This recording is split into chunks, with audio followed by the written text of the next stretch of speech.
새벽 안개가 자욱하게 깔린 중국 후베이성의 한 야산 기슭에 허름한 초가집 한 채가 서 있습니다.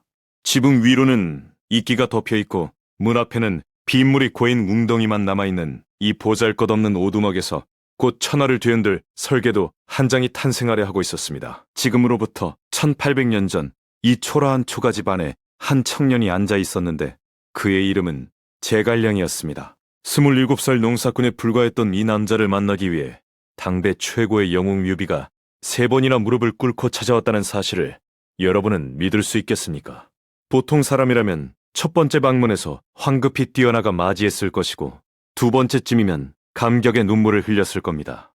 그런데 제갈량은 4번째 방문까지 일부러 자리를 비우거나 낮잠을 자는 척하며 유비를 기다리게 만들었고 이것이 바로 삼고초려라는 전설의 시작이었습니다. 많은 사람들이 이 장면을 단순한 예의나 겸손으로 기억하지만 사실 이것은 치밀하게 계산된 심리 전략이었습니다. 제갈량은 자신의 가치를 극대화하기 위해 일부러 구하기 어려운 존재로 자신을 포장했고 유비가 3번이나 찾아오는 과정 자체가 천하에 제갈량의 이름을 알리는 홍보 효과를 만들어냈습니다. 3번이나 거절당하고도 다시 찾아온 유비의 정성은 곧 제갈량에 대한 절대적 신뢰의 보증수표가 되었으니 이 한수만으로도 제갈량은 이미 천하를 읽고 있었던 셈이다. 자, 그러면 도대체 이 초가집의 청년이 유비에게 무엇을 말했기에 역사가 뒤집어졌는지 그 내용 속으로 한 걸음 더 들어가 보겠습니다. 오늘 이 영상에서는 제갈량이라는 남자가 어떻게 바람의 방향까지 바꾸며 천하를 설계했는지, 그리고 그가 죽기 직전 남긴 출사표 한 장에 어떤 소름 돋는 전략이 숨겨져 있었는지 3가지 핵심으로 파헤쳐 보겠습니다. 첫 번째는 아무것도 가진 것이 없던 유비에게 천하를 셋으로 쪼개는 설계도를 건네준 융중대의 비밀이고, 두 번째는 80만 대군 앞에서 바람을 불러 역사를 뒤집은 적벽대전의 진실이며, 세 번째는 죽음을 앞두고 쓴 출사표에 숨겨진 그의 마지막 도박입니다. 유비가 4번째로 초가집을 찾아왔을 때 제갈량은 마침내 입을 열었고 그가 꺼내든 것은 칼도 창도 아닌 한 장의 지도였습니다. 그 지도 위에 제갈량은 손가락으로 천하를 3조각으로 나누어 그렸는데 북쪽에는 조조가 이미 중원을 장악하고 있으니 정면으로 맞서는 것은 계란으로 바위를 치는 것과 같다고 말했습니다. 동쪽에는 손권이 창강에 천연요새를 등에 업고 3대에 걸쳐 터전을 굳건히 다지고 있으니 이 또한 빼앗을 수 없다고 분석했습니다. 그러니 남은 곳은 서쪽의 형주와 익주뿐인데 형주는 교통의 중심지이고 익주는 천혜의 요새이자 곡창지대이니 이 두 곳을 먼저 차지하고 손권과 손을 잡아 조조를 막으라는 것이 핵심이었습니다. 이곳이 바로 천하삼번지계 또는 융중대라고 불리는 전략인데 놀라운 점은 이곳이 아무런 군세력도 영토도 없던 떠돌이 군벌 유비에게 제시된 것이라는 사실입니다. 마치 월세방에 사는 사람에게 전국을 3조각으로 나눠서 한 조각을 가지라고 설계도를 그려준 것과 같은데, 더 소름 돋는 것은 이 황당해 보이는 계획이 실제로 거의 그대로 실현되었다는 점입니다. 27살 농사꾼의 예언이 현실이 된 것이고, 이것만으로도 제갈량이라는 인물의 전략적 안목이 얼마나 무시무시했는지 알 수 있습니다. 자, 이제 두 번째 이야기로 넘어가겠는데 이 대목이 오늘 영상 후 가장 핵심입니다. 서기 208년 겨울 조조는 80만 대군을 이끌고 남하하기 시작했고 유비와 손권의 연합군은 고작 5만 명에 불과했습니다.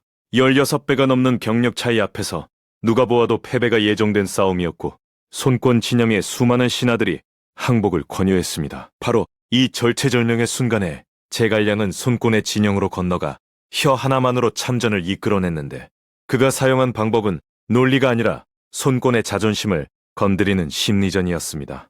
제갈량은 손권에게 항복하시려면 빨리 하시라고 말했고 이 한마디에 젊은 군주 손권의 피가 거꾸로 솟아올랐다고 전해집니다.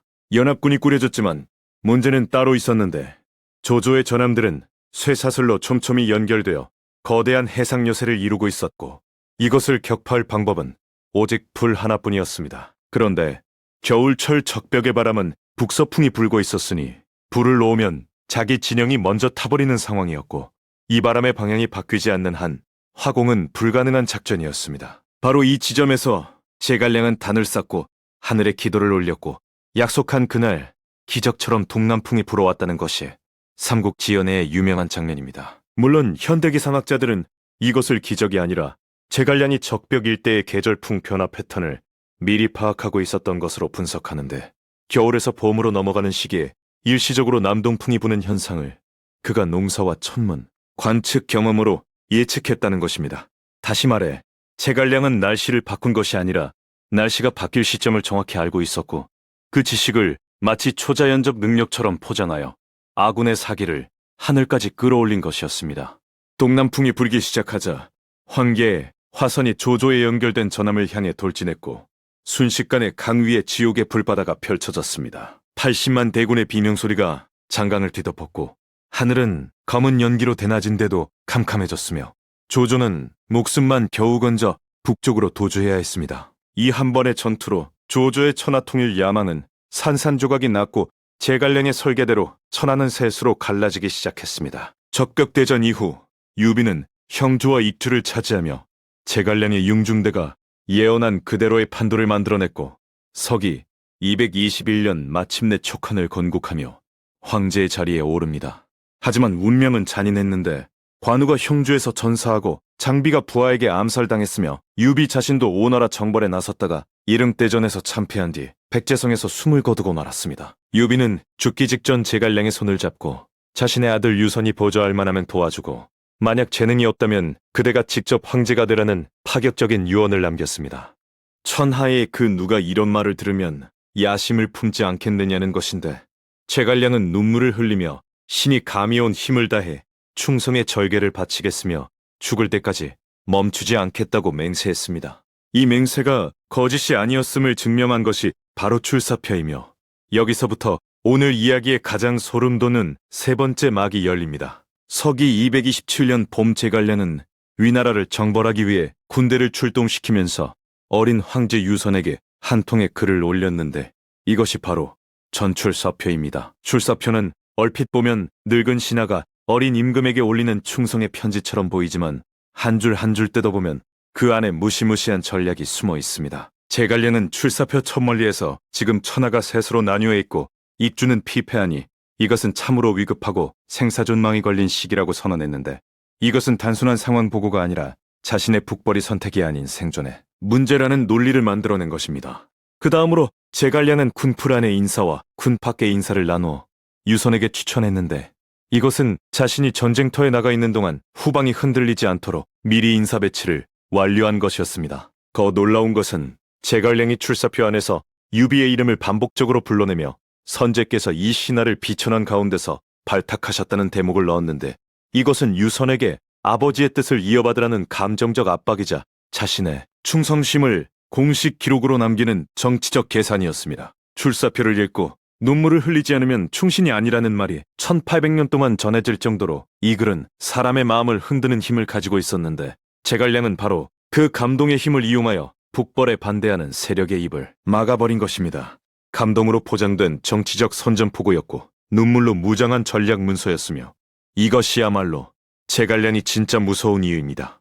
그러나 출사표의 전략은 전쟁터에서는 하늘의 뜻을 이기지 못했습니다. 첫 번째, 북벌에서 제갈량이 가장 신뢰했던 마속이 가정에서 참패했고, 제갈량은 눈물을 머금고 마속의 목을 베어야 했습니다. 검은고 한 대와 텅 빈 성문만으로 사마의 15만 대군을 물러나게 했다는 공성계의 전설도 이 시기에 태어났는데, 이건 역시 제갈량 특유의 심리전의 정수였습니다.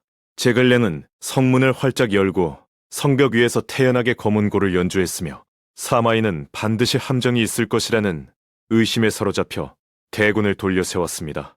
빈 섬을 채운 것은 병사가 아니라 제갈량에 대한 사마이의 공포 그 자체였고, 이것은 전쟁사에서 심리만으로 승리를 거둔 가장 극적인 사례로 기록되어 있습니다. 하지만 5번에 걸친 북벌은 번번이 군량 부족과 험난한 지형에 가로막혔고, 제갈량의 몸은 점점 쇠약해져 갔습니다. 서기 234년 가을, 제갈량은 마지막 5번째 북벌을 감행하여 오장원에 진을 쳤지만, 사마이는 싸움을 피하며 시간만 끌었고 제갈량의 체력은 바닥을 드러내고 있었습니다. 전해지는 이야기에 따르면 사마이는 총나라 자신에게 제갈량이 요즘 밥을 얼마나 먹느냐고 물었고, 사신이 한 대도 채 못 드신다고 답하자 사마이는 오래가지 못하리라며 조용히 웃었다고 합니다. 오장원의 가을바람이 군막을 흔들던 어느 날, 제갈량은 병상에 누운 채 자신의 죽음 이후에 퇴각 작전까지 세세하게 지시를 남겼는데 자신의 죽음조차 전략의 일부로 설계한 것이었습니다. 마침내 서기 234년 8월 제갈량은 오장원의 군중에서 54살의 나이로 조용히 눈을 감았고 가을바람 속에 총나라의 별이 하나 떨어졌습니다. 그가 죽은 뒤에도 총나라 군대는 제갈량의 유언대로 자신의 목상을 수레 위에 세워 퇴각했고 이를 본 사마이는 제갈량이 살아있는 줄 알고 추격을 멈추었는데 이것이 바로 죽은 공룡이 산 사마를 쫓았다는 유명한 고사의 원형입니다. 살아서도 심리전으로 15만 대군을 물렸던 남자가 죽어서까지 적장의 발걸음을 멈추게 한 것이고 이것이야말로 제갈량이라는 인물의 본질을 관통하는 장면입니다. 제갈량은 1800년이 지난 오늘날까지도 전략가의 대명사로 남아있는데 그 이유는 단순히 멀리가 좋았기 때문만은 아닙니다. 그는 바람이 바뀔 시점을 예측하는 관찰력과 상대방의 마음속 두려움을 읽어내는 심리전의 달인이었으며 동시에 목숨을 바쳐 약속을 지킨 사람이었습니다. 융중대라는 설계도 한 장으로 천하를 셋으로 쪼갈고 출사표라는 편지 한 통으로 반대파의 입을 막았으며 검은고 한 대로 15만 대군을 돌려보낸 이 남자의 무기는 칼이 아니라 사람의 마음이었습니다. 여러분이 지금 살고 있는 이 치열한 세상에서도 진짜 강한 무기는 주먹이나 돈이 아니라 상대의 마음을 읽고 흐름을 예측하는 통찰력이라는 것을 제갈량은 1800년 전에 이미 증명해 보였습니다. 그리고 가장 중요한 한 가지가 남아있는데 제갈량이 죽을 때 자신의 재산 목록을 직접 올렸고 그 내용은 뽐나무 800그루와 메마른 밥 15경이 전부였다고 합니다. 첫날을 셋으로 쪼갠 남자의 전 재산이 고작 뽐나무와 밭떡이었다는 이 사실이야말로 출사표보다 더 소름 돋는 진짜 이야기가 아닐까 합니다. 오장원에서 떨어진 그 별은 1800년이 지난 지금도 여전히 빛나고 있고 그 빛이 우리에게 묻고 있습니다. 당신은 무엇을 위해 당신의 출사표를 쓸 것입니까?